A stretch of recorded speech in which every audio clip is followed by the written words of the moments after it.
दो शक्तिशाली राक्षस थे, हिरण्यकशिपु और हिरण्याक्ष। ये दोनों भाई थे।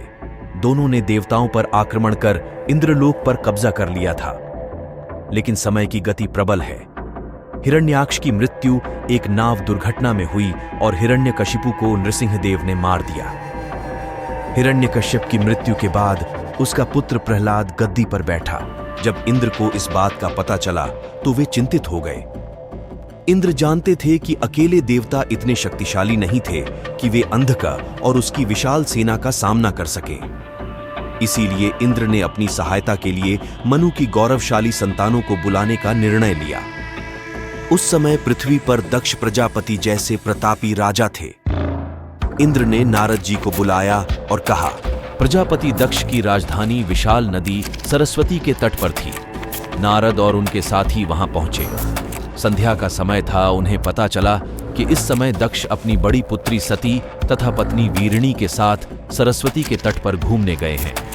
देवर्षि नारद ने सोचा, यह तो महत्वपूर्ण कार्य है। महल में बैठकर इंतजार करने से देरी होगी। इसलिए वह दक्ष से मिलने के लिए नदी तट की ओर चल पड़े। कुछ दूर चलने के बाद उसने नदी के किनारे एक सुंदर आदमी को चलते देखा। उसके साथ एक बूढ़ा आदमी और एक जवान औरत भी चल रहे थे। कन्या का सौंदर्य देखकर अतिरथ ने कहा, नारद जी, अप्सराओं में श्रेष्ठ ये कन्या यहाँ कैसे आई? नारद जी हंसे और बोले, कुछ ही दिनों में उसकी शादी होने वाली है। पता नहीं वह किस भाग्यशाली को चुनेगी। और दूसरी है दक्ष की पत्नी वीरिणी। इतना कहकर नारद जी आगे बढ़े और दक्ष के पीछे जाकर बोले, दक्ष प्रजापति, मैं नारद देवलोक से आया हूं। दक्ष ने पूछा, बताओ, देवराज इंद्र बड़े कुशल हैं। अमरावती का क्या है हाल? नारद जी बोले, देवराज तो कुशल हैं, परंतु इंद्रलोक पर संकट मंडरा रहा है।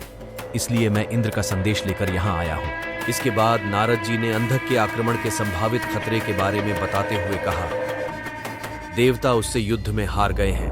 वह फिर से आगे बढ़ रहे हैं।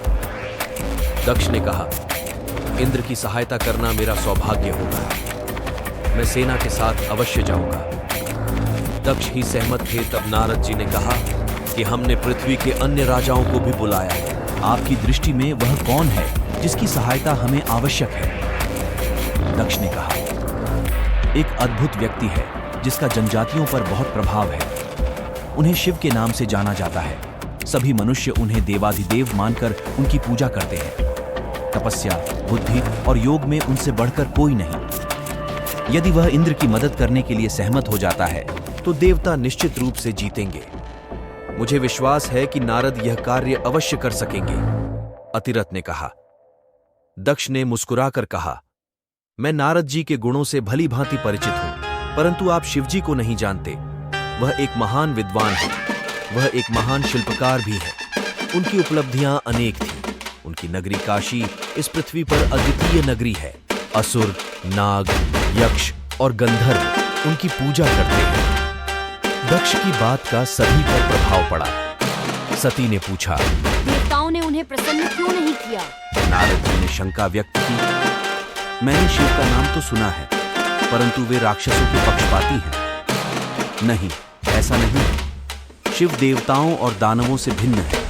देवता उनसे डरते हैं, इसीलिए वे उनसे दूर रहते हैं। लेकिन दानव बहुत चतुर होते हैं। दानव उनकी शरण में जाकर उनसे आशीर्वाद प्राप्त करते रहते हैं। इसी कारण वे शक्तिशाली हो गए। दक्ष ने कहा। सती ने फिर पूछा, देवताओं ने उन्हें प्रसन्न क्यों नहीं किया? यह सुनकर दक्ष गंभीर हो गए। उन्होंने कहा, देव अहंकार में डूबे रहे, लेकिन यह सच है कि यदि शिव प्रसन्न हो जाए तो देवताओं और राक्षसों के बीच युद्ध हमेशा के लिए खत्म हो जाएगा। दक्ष को नहीं पता था कि उनकी बातों का सती पर क्या प्रभाव पड़ रहा है। दरअसल सती शिव की महिमा सुनकर अनजाने ही शिव की ओर आकर्षित हो रही थी। नारद जी ने दक्ष से कहा, प्रजापति, मैं शिव को देवताओं की ओर मोड़ने का भरसक प्रयत्न करूंगा, लेकिन यह बताओ कि हम शिव को कहां पाएंगे? क्या हमें काशी जाना चाहिए? दक्ष ने कहा, तुम काशी की ओर चलो, क्या पता रास्ते में शिव मिल जाए। लोग कहते हैं कि यदि मन में शिव का स्मरण करोगे तो वे मिल जाएंगे। देवर्षि नारद अपने साथियों के साथ काशी की ओर प्रस्थान कर गए। आगे घना जंगल था। सहसा एक स्थान पर अनेक स्त्री पुरुषों ने उसे घेर लिया। उनके हाथों में धारदार हथियार थे। दक्ष ने उन्हें रास्ता दिखाने के लिए अपने एक सेवक को उनके साथ भेजा था। उसका नाम कारंत था। कारंत ने उन लोगों से उन्हीं की भाषा में कहा, हम आपके मित्र हैं। हम महान योगीराज शिव के भक्त हैं। उनसे मिलने जा रहा हूं। वह दृश्य बरबस नीचे झुका हुआ था। उन्हें देखते ही सभी शैतानों ने जमीन पर लेटकर उन्हें प्रणाम किया।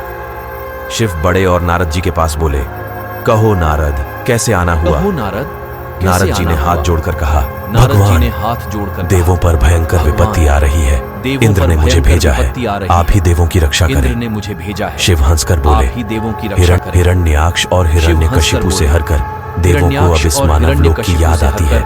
देवों को भगवान शिव की बात सुनते ही नारद जी का सिर झुक गया। कैसे आना शिव हुआ? फिर बोले, नारद मैं जी ने कहता हूँ हाथ कि शक्ति जोड़कर रक्षक कहा, असुर अन्यायी हो उठे हैं। भगवान, पुरानी याद देवों रखना, पर यह भयंकर धरती सबकी विपत्ति है। आ रही है। वेद असुर इंद्र ने मानव मुझे सभी इस भेजा धरती है। पर मिलते हैं। आप ही देवों की नारद रक्षा जी करें। बोले, हम भी यही चाहते शिव हैं हंसकर भगवान। बोले, शिव फिर हिरण्याक्ष हंसे और और बोले, हिरण्यकशिपु से नारद, हरकर अंधक का देवों काल को अब इस वह मानव ऊपर लोक ना की चुका याद है। आती है। मैं युद्ध में डूब गया। यह नारा लगाते हुए शिव चले गए।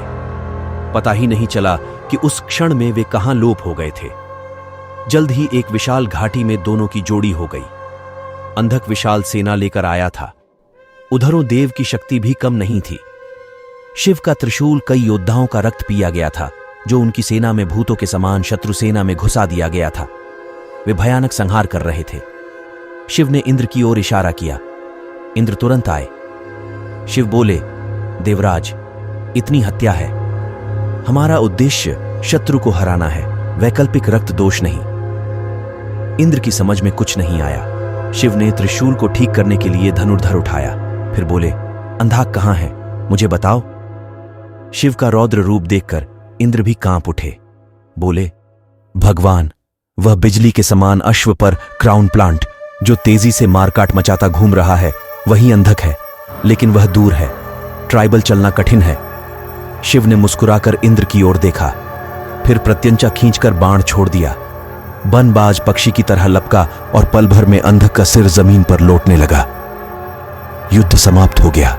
इंद्र की अपील थी। वह शिव को धन्यवाद देने के लिए देवों को लेकर चला, लेकिन तभी अचानक ऐसा हुआ कि शिव अपनी सेना के साथ अंतर्धान हो गया। इस युद्ध के बाद सभी देव रेस्तरां, सभी ने देवासुर संग्राम में दक्ष प्रजापति की वीरता के अधिष्ठाता की और उन्हें धन्यवाद दिया। देवर्षि नारद बोले, देवराज, हमें दक्ष प्रजापति की नहीं, भगवान शिव का धन्यवाद करना चाहिए। युद्ध में विजय हमें नीरस के कारण मिली,